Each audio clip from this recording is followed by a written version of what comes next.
Okay, we're on here with Mike Rooney, and I started thinking about how I would describe Mike as a title because he's worn many hats, and I came up with baseball savant. So I'm going to go Yeah, we'll take baseball that. baseball savant Mike Rooney. Mike, how you doing today? What's up, Warch? How are you? I'm fantastic. So kind of how we're going to go through this little talk is kind of go chronologically. You got a lot of great stories you tell from you starting college baseball, coaching college baseball, and then many hats. So we'll start off way a long time ago. And again, we're both old people. So we'll talk about way back when you actually had a chance to play at Notre Dame, which for many kids is a dream. But I want to kind of go into how that happened for you, one, and then kind of your experience there playing Notre Dame. Yeah, so the Cliff Notes is I grew up in suburban Philadelphia, Pennsylvania. My dad had gone to Notre Dame. I'm the oldest son in an Irish Catholic family.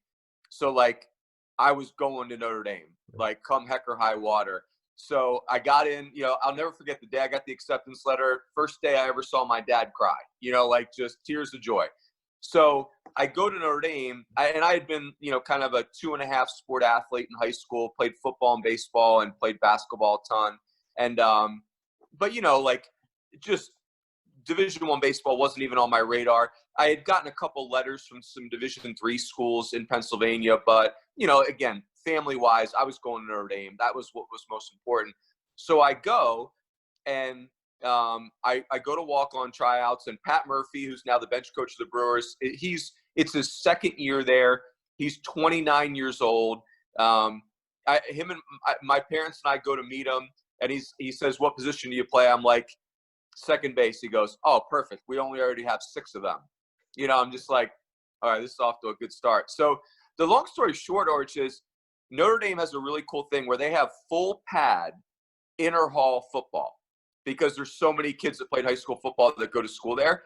And I was so convinced that I was not going to make the baseball team that I was going to baseball tryouts in the afternoon, and then I was going to inner hall football practice at night because I knew the Keenan Hall Knights, I was going to be the quarterback. We were running the wishbone. It was going to be awesome.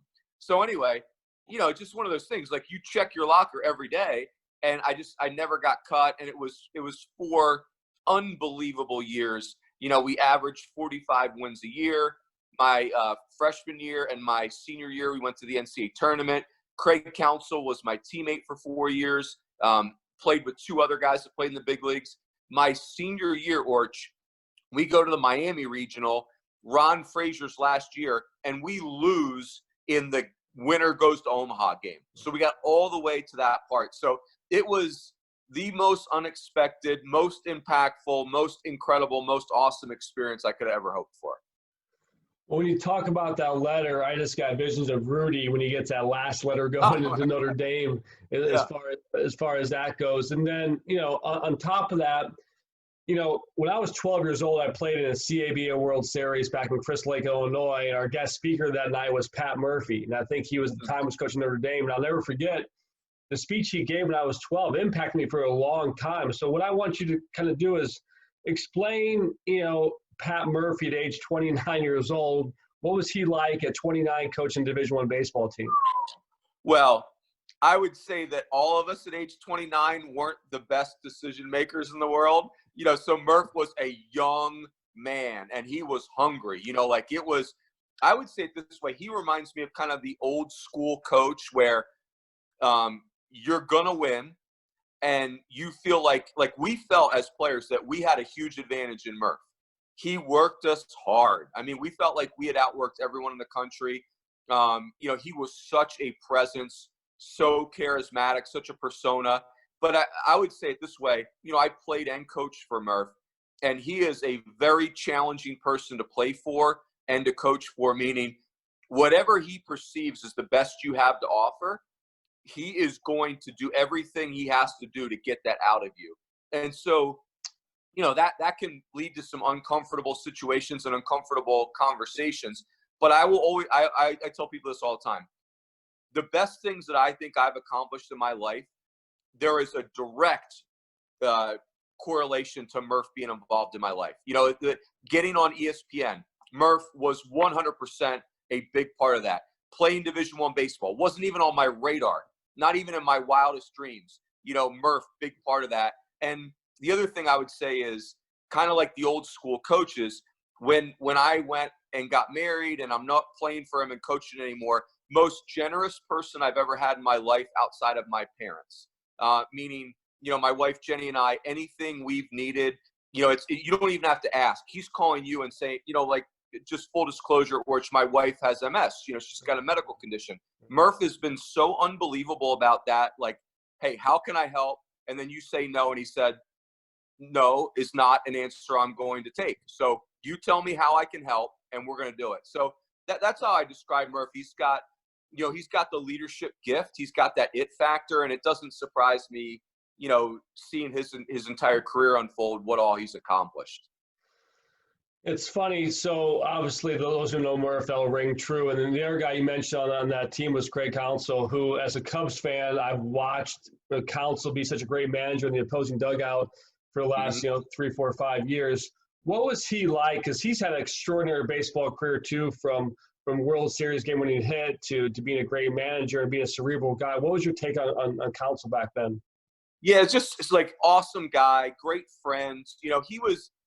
Counts was a really small person when we got there. I mean, he was probably 5'11", 140 pounds. And he was not a blazer by any stretch. But, his dad had played baseball at Notre Dame. His dad worked in community relations for the Brewers. So Counts grew up around the Milwaukee Brewers.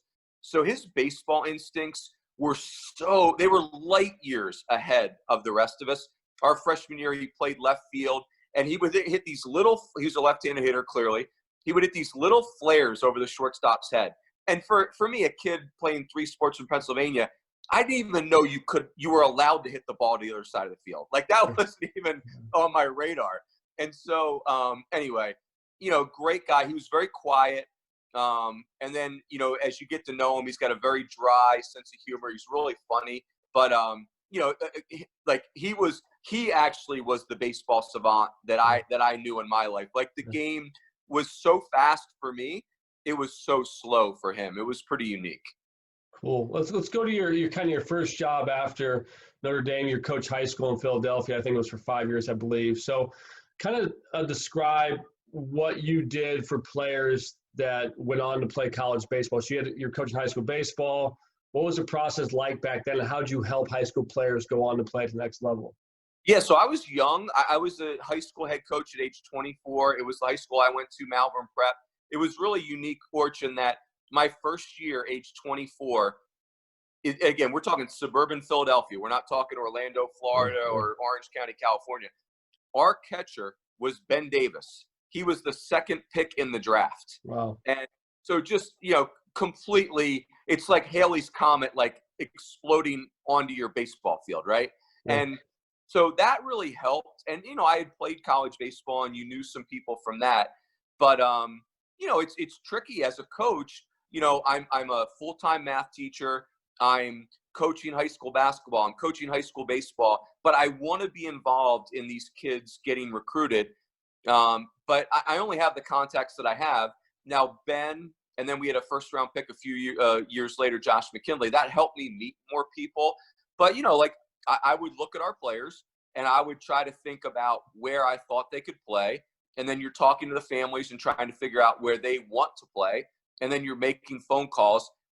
What I didn't realize at the time was how difficult that was going to be. It's like a sales job in that I'll never forget, we had a player, Ryan Edgington, where he came from a family that had some influence. He was a talented kid. I thought he'd be a great fit for Notre Dame. And I went there. And I remember calling those guys, and they just weren't that into it. And I was just like so flustered by that.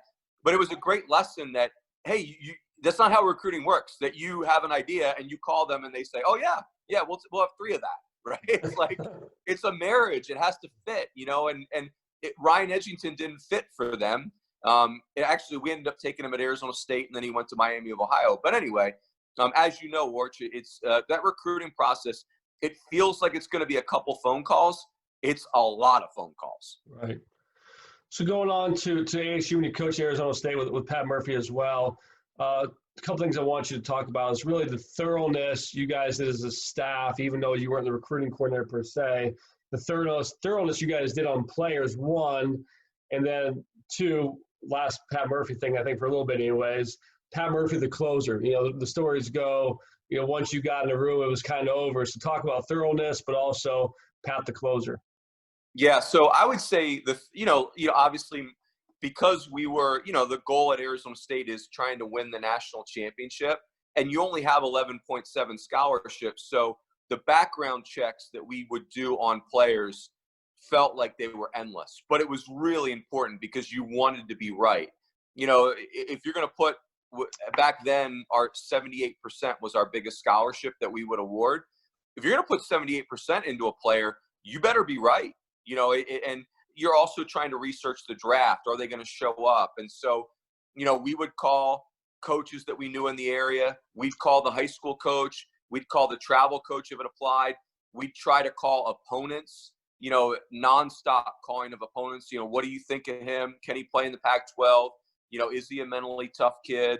What's the family like? You were just digging and digging because, man, when you went all in on a player, you just had to make sure you had the highest percentage chance to be right. So that was something we took a lot of pride in. You want to talk about Murph the closer. The one story that always comes to mind is Colin Curtis was a kid that played at ASU. His last year there was 2006, and played in the big leagues with the Yankees. Got to the big leagues, and Colin was a big recruit. Everybody was on him, and we were going head-to-head with U of A on him. Colin calls us to tell us that he's going to go to U of A. And I'll never forget, my partner, Jay Safara, is in the other office, and Colin's giving him the news, and Murph overhears it. And Murph says to Jay, "Give me the phone." And so Murph says, "Hey, Colin, how's it going? What's up?" And Colin says, "Well, hey, coach, I got some bad news. I'm calling to tell you I'm going to Arizona." And honestly, Arch, I'll never forget. I can hear Murph saying this right now. He says, "No, you're not." He literally tells Colin, you're actually not going to Arizona. Murph and next thing you know, he's committing to Arizona State. Mark Wazakowski at Arizona will not, or at Oregon, he was at Arizona at the time. He will not appreciate that story. But anyway, long story short, Colin's a 3-year starter at Arizona State, future big leaguer, and here we are. I have so many Murph stories too. So I'll give you one more before we go into your time at PC. When I moved to Arizona, I was coaching at Chandler Gilbert, and I wanted to go walk on ASU and meet Pat Murphy. So I came there, and then Pat greeted me for 15, 30 minutes, where it was, and I had a list of questions. I'll never forget, I had a list of questions with me to go ask Pat Murphy. I got down to the field. I never got a chance to ask him one question. He asked me questions for an hour. He was grilling me. He didn't know me. He didn't know who I was, what I was about. I didn't get to one of my questions. He was grilling me. So he was always a very curious person too. But you would hear these stories about just, recruiting wise and the closing and stuff too. So I just appreciate him doing that. But let's go to Phoenix College. When you go on to be the head guy there, and you did really well.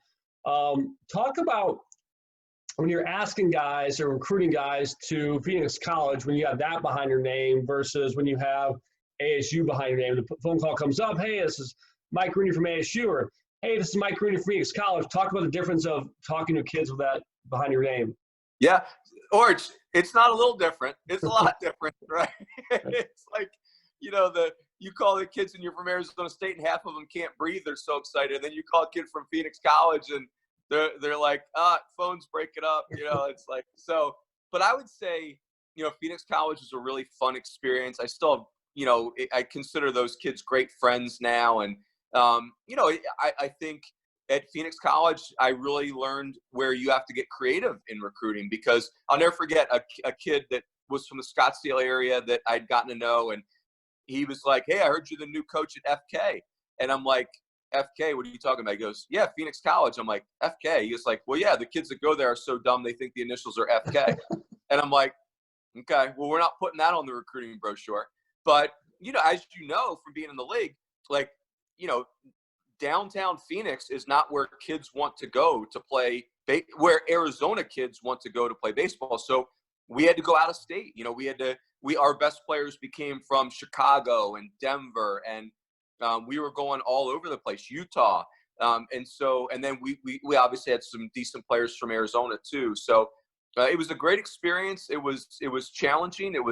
We had to really get creative in recruiting, but I think that's the essence of recruiting is trying to figure out where do you have the most value and then match it up from there. What do you mean by creative? What do you mean by creative exactly? What does that mean? Well, I think your first thought when you go to Phoenix College is, hey, it's super inexpensive for Arizona kids to go there. And then it's 3 times as expensive for a kid from Chicago or, the Midwest to come here. And you're thinking, well, why would those kids pay all that money to come down here and go to junior college? Well, what it turned out was the Arizona kids typically found our program very unattractive. And the kids that had to pay 3 times the freight in Chicago found our program to be very attractive. And so, then you just have to realize that, hey, you're recruiting a kid with way less repetitions. So you're going to have to account for that in your development process. But I think that's one of the keys to recruiting, I think, is you always, being on the recruiter side of it, you have to always be thinking with an open mind about, okay, what do we need? Where can we find it? What's going to be the right fit? And then constantly reevaluating that because recruiting changes. Chicago might have been a really good fishing area for us for 3 or 4 years, but it could change. What if it gets more crowded there? What if, prices change? So that's where I think creativity, you just have to be constantly looking at it and reevaluating it. That's a really interesting point. Some of the things that happens to families now in Arizona, sometimes they'll think, okay, well, if my son can't play junior college on the street, he can't go play college baseball. And they don't realize the level of Arizona junior college versus other places where he may be a walk-on or a cut guy at Arizona JC, but he may be a 4-year starter at a place out of state. So it's hard to conceptualize kind of how that fits in. Why do you think, or what did you see the biggest reason for attrition was in college and junior college baseball? A lot of JCs will have anywhere from 40 to 50 to 55 guys show up in the fall. Some recruited, or most recruited, and some not recruited. What do you think was the biggest thing that led to attrition in junior college baseball? I just think it was, some of it is family and financial. Like we would, that blew me away. Like you asked about the difference between Arizona State and Phoenix College. When kids came to Arizona State, that was a family event. That was the whole town knew about it. When we had a kid that was going to leave, I mean, it felt like it was going to take an act of Congress for a kid to leave and move on to another program. Because it was, it was a tough blow for the kid. Sometimes that was really hard for the parents to swallow from an ego perspective. Now you got to go back to your friends and family and, hey, it didn't work out there. That's a tough situation. Whereas junior college, you're not telling people at the cocktail party that your son's going to play at Phoenix College. So it's, I was amazed at that, where at junior college, people just didn't show up day to day. It was like, hey, what do you mean? Like you just don't miss practice. Like that's not how this works. But, I think we would lose kids. They'd have to go to work for their families. But I just don't think in junior college, there's not that much skin in the game to be part of it. Now, if you want to maximize the experience, I would argue you have to put more skin in the game than you do at Division I. But just to be part of it, it requires next to no skin in the game. Good point. So you went on from Phoenix College, and you actually worked at NCSA for a couple of years. And for a lot of people, they're familiar with NCSA. NCSA is a really big company out of Chicago. I think they have 24 sports. They're kind of the leader as far as helping players get recruited. So you're working with a couple, 2.5 years. What was your experience, working with families now? Kind of what's similar to what we do. You now went from a college coach to now coaching a family, through, the process, kind of like we do now. What was your experience working on that side of the class? Yeah, I had a great experience there. It was really fun. Like, you're talking to the kids who are kind of shy, and you're trying to extract what they want, what's important to them. And then, from being on the college coach side, it was, I really appreciated the challenge of trying to help the families realize, without being rude, that, hey, like, you got to understand the waters you're about to swim into. I felt like there was 2 parts to it. Or number one, we had to figure out, like, is this something that you sort of want, or is this something that you really want? Like, because I believe in college sports. I think it'll change your life, but it's not a dip your toe in the water scenario. Like, this is for you. You got to want it, especially the higher up the chain you go. And then just expressing to the parents that, hey, imagine, I come into your place of work tomorrow and I want to broker a deal with you. How big of a disadvantage would I be at? And the answer is massive. I don't know anything about your business. The problem is a lot of parents, no fault of their own, they kind of think they know. And the truth is they don't know. And what I could tell them is, look, for these assistant coaches, this is their livelihood. Good recruiting, you get raises. Bad recruited, you get fired. They're doing this 24/7, all day, every day. And unfortunately, because of scholarship limits, my job as a college recruiter is get the best player for the smallest amount of investment. And that's not a criticism of your son. I'm not trying to get one over on you. That's just my job. And so to go into those waters and just kind of think it's going to be super affable and no big deal, again, you're underestimating the other person that's going to be part of this. This is their livelihood. This is the difference between winning and losing for them. I think to your first point you talked about too, I mean, if you're at ASU and you're at Notre Dame, you're probably dealing with the motivated, right? You're dealing with the guys who really want to play college baseball. Now, if you're going with a service and you're kind of now talking to certain kids, certain kids may not want to really go play college baseball. You want to go study and do those things. So I think to your first point, it's really important to distinguish, how bad do you want these things as far as what you – because, again, you play baseball, parents going to watch you. Oh, we should go play baseball in college, but do you really want to go play? Because, like I said, that level is a little bit different. Yep. If you were given a parent advice today in 2020 on a recruiting process, what are one or two things you would give a parent to as far as the advice? Yeah, I would say the two things that come to mind, Orch, is number one, the fit is the most important thing. This is not about saying where your son or daughter is going to go to school with your chest out at the cocktail party. And again, I have drank the Kool-Aid on college sports. I think this is a 40-year decision. Where your son or daughter goes to college will affect the rest of their life. Many of them will meet their spouse in that environment. They will meet their future business contacts there. When your son or daughter gets married, their wedding party will be their college friends. This is going to I can't think of a time when going to Notre Dame does not affect my adult life. So I think that's the first part is it's not about telling your friends where your son or daughter is going to school. This is about the next 40 to 50 years of their life. It's about the right fit. And then number two is do not underestimate this process. I think it's the most underestimated process. It doesn't feel like it's going to be complicated.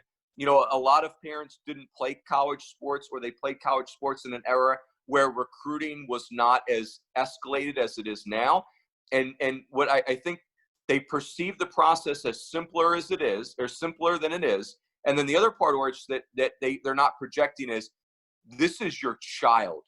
It is going to be really hard to remove emotion from this decision, and emotion is not going to help it.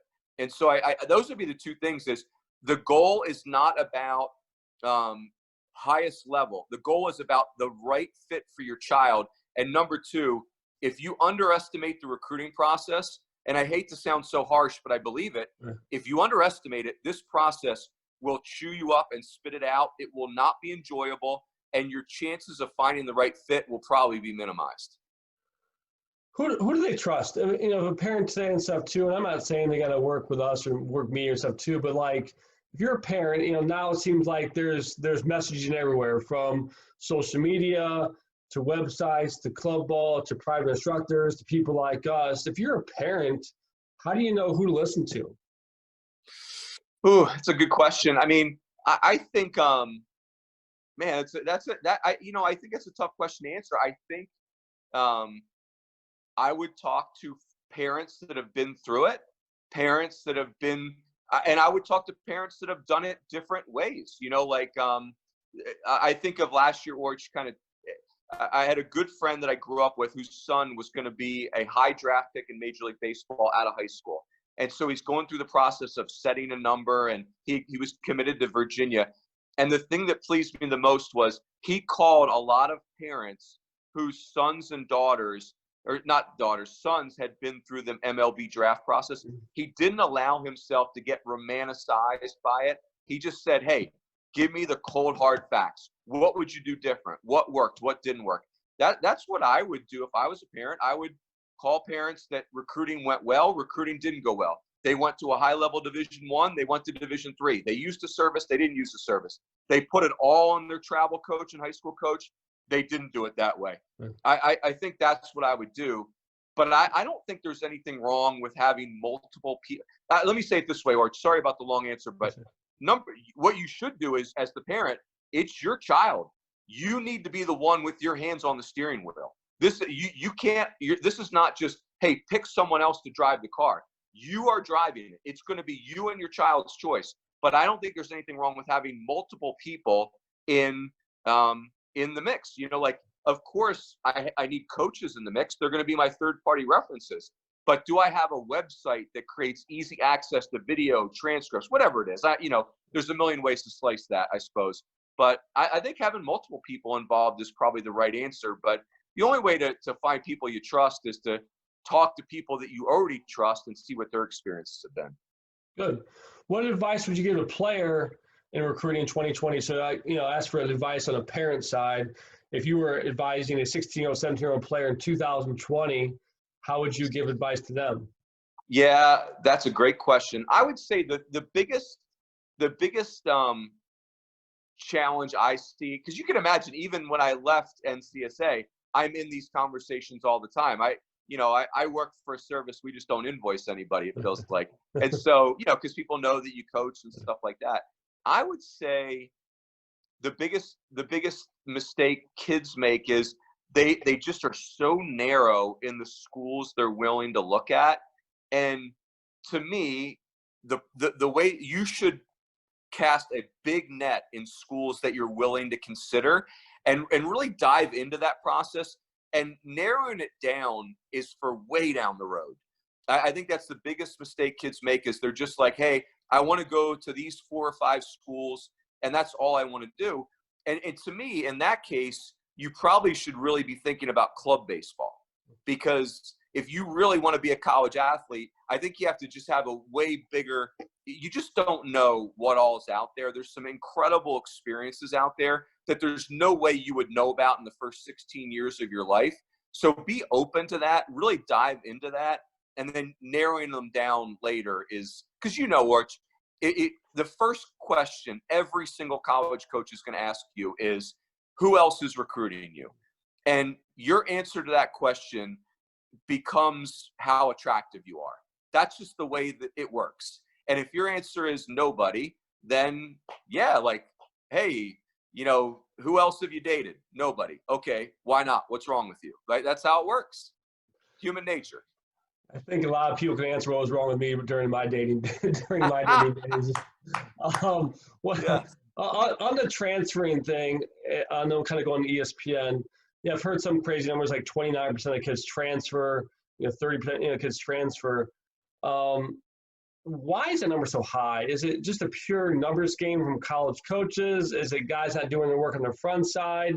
I mean, a quarter to a third seems like a super high amount to get it wrong. I know the divorce rate is 50%, so another marriage kind of go into it's 50-50 not working. But why is the third of players transferring? Yeah, I never thought of that. We're doing better than marriage. That's good, or bad. Actually, it's awful. It's a better way to say it. I would say, my assumption, Orch, is that statistic is probably only Division I baseball. Do you think that reflects all sports, or is it probably Division I? I do. I mean, I look at it just around here and stuff too. I mean, guys transfer. I mean, they transfer high schools like they're transferring underwear in these days now too. It's just a very, very quick. I have my thoughts on why it happens. I'm just curious, why do you think it moves around so much?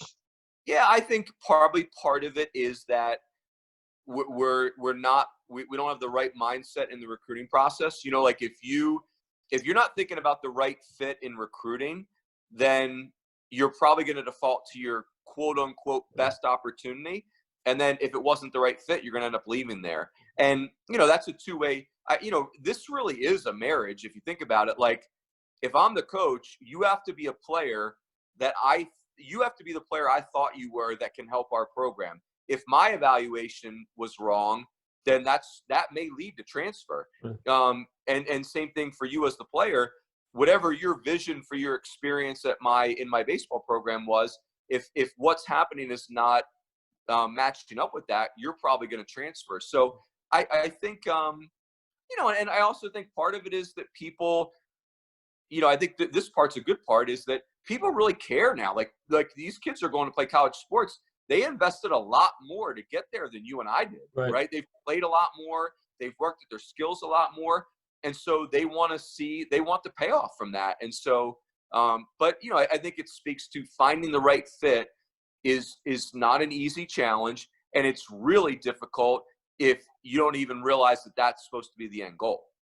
Yeah, a great point. Let's go on ESPN. Been there 12 years, which is kind of hard to believe. Crazy. What was your biggest? Well, first of all, what's your role for people who don't know this? And second of all, what was your biggest surprise doing the ESPN role that you do now? What's your role? What was your biggest surprise?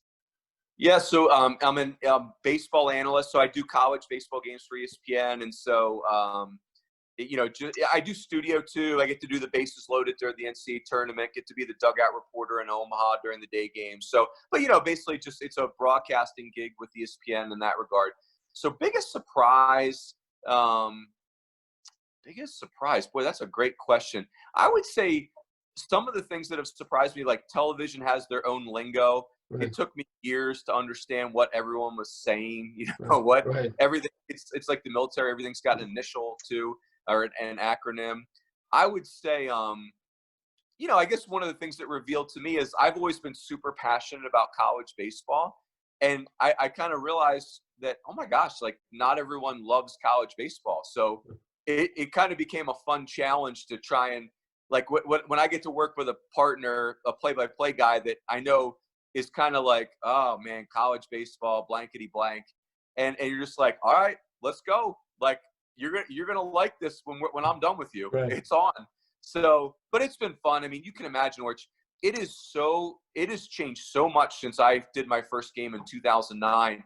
And to ESPN's credit, I mean, they went from, whatever college baseball, we can't wait to get to Omaha in 2009 to now, they love college baseball. It's become a coveted assignment. The SEC network is basically the national network for college baseball. So it's been really fun to see the game grow in that regard. For those people who don't know, what is the SEC baseball like? I mean, to me, it's different. It's cut above. What is the SEC like for somebody who covers it for a living? Yeah, it's like being in the big leagues, but you're a college player, right? I mean, the first part is the fan bases are over the top. The one thing you got to realize about the SEC is it's football, number one, but baseball is their second most popular sport, and then basketball. And so the fan bases in the SEC are off the charts. You're playing in front of big crowds, people that really care. So the facilities are off the charts. They have a really cool setup where the SEC conference season is 10 straight weekends of a 3-game series. No weekends off. No offer exams. No, like, hey, I'm on the quarter system, you're on semester. No, it's 10 straight, come one, come all, kill or be killed. I mean, it is super intense. And I think the final piece of it is in the SEC, most leagues have some schools that are investing at different levels, not in the SEC. Every school is all in on baseball. It's really intense. Very cool. Last question here. We'll let you get going on your day. But what advice would you give to the high school player that loves baseball like the way you love baseball, probably will not make the major leagues like a lot of us to make the major leagues, but really wants to stay involved throughout his career? You hear a lot of people, baseball is not a career. It's just a hobby until whatever, too. And obviously you're still doing baseball at your age, and you pivoted multiple times, and you've been multiple times. That to me impressed me. So what advice would you give to a player who wants to stay with baseball, has a passion in baseball, but may not make major leagues? Yeah, I would say that's a good question. I would say, hey, like I can speak to my path, but it doesn't mean it's the right path for everybody. Like I know, just like you do, I know plenty of people that just got into coaching and that's going to be their career path. But I would say, regardless of what you do, Orch, is if you're not going to be persistent, it's just not going to happen. It's just when you're a player and then you're going to say move on to coaching. The coaching world is already happening without you. You're going to have to interrupt that. You're going to have to find your way in. You're going to have to be willing to do things. Like I was the volunteer at ASU for 18 months. That's not a misnomer. That means you are working for free and you're not working less. So I think being open-minded to you don't get to pick your path necessarily. You just have to hustle and be open-minded, meet everyone you can meet. Find a way to separate yourself. And I think the biggest threat to persistence is frustration. And you're just going to have to get over that. It's going to happen when it's going to happen at the pace it's going to happen. You're just going to have to keep working at it. I think at the end of the day, Orch, growing in the profession, increasing your skill set, all those things, you can't ever stop learning. But I think the ultimate thing is there's just no substitute for hustle. And if you're going to get frustrated and quit hustling, then that's going to be the end of it.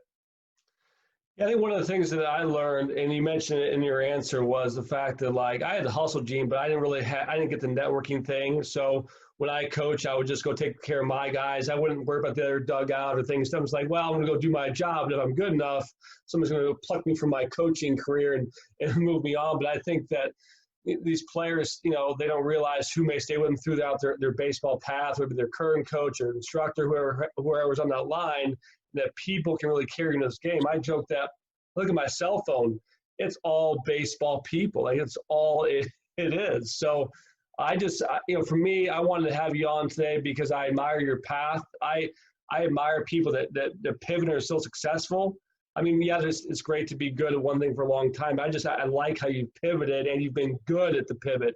And second thing is, I like how you're advocate for college baseball, especially what's going on now with programs being cut, numbers being what they are. I just like guys pushing college baseball. So that's why I had you on today. Yeah, I appreciate it. It's always fun, Orch. It's so funny what you said about your coaching career with the networking piece, because I think that's a lot of what recruiting is. It's kind of like, I was the same way. I'm sitting there coaching at Arizona State, and my dream was to be a Division I head coach. And I couldn't believe I wasn't getting those opportunities. And it's you learn soon after. It's like, hey, if these ADs out there knew about you and were super excited, they would have already called. So you need to fix that. Like You either need to go meet them or get them excited.